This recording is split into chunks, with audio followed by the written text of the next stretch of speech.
beraktivitas, kita tidak jarang mengalami batuk atau bersin.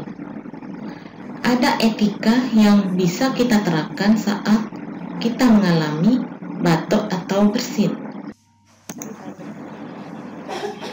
Stop aktivitas batuk yang tidak beretika. Hal ini dapat menyebabkan penularan penyakit ke orang lain.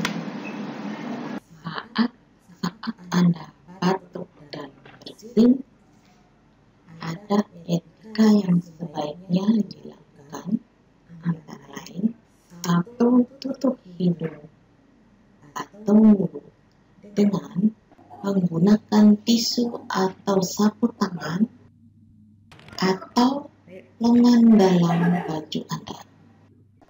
2. Segera buang tisu tersebut ke dalam tempat sampah setelah digunakan.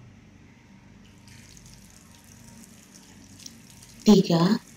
Cuci tangan dengan air mengalir dan menggunakan sabun dengan berat.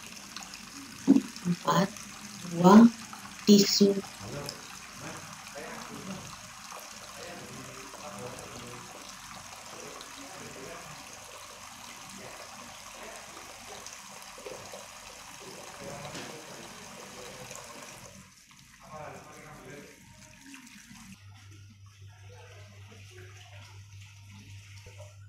4.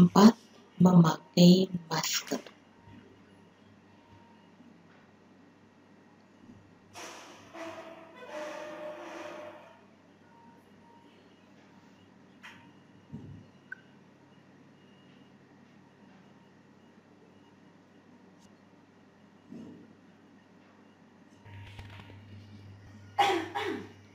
Jangan lupa membuang masker bekas ke dalam tempat sampah infeksius.